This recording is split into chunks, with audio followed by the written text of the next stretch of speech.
ते फार पसरायचं नाही, फक्त थोडंसं असं जाडसरच ठेवायचं ते. आणि सुरुवातीला ह्याच्यावर झाकण ठेवायचं. हे पहा, आता मी झाकण काढते.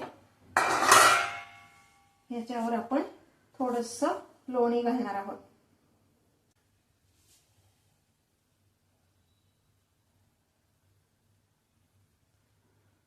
मी हे घरचं लोणी घातलंय.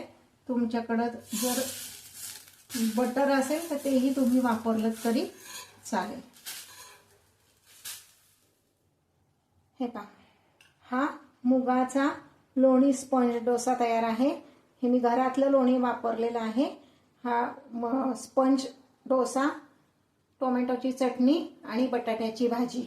हे कसं केलंय हे जर तुम्हाला बघायचं असेल तर खाली दिलेल्या लिंकवर क्लिक करा आणि पदार्थ कसा झालाय ते कमेंटमध्ये सांगा. पुन्हा एकदा सांगते, माझ्या चॅनलला लाईक करा, शेअर करा, सबस्क्राईब करा आणि कमेंट करायला विसरू नका. बेल आयकॉन दाबायला विसरू नका.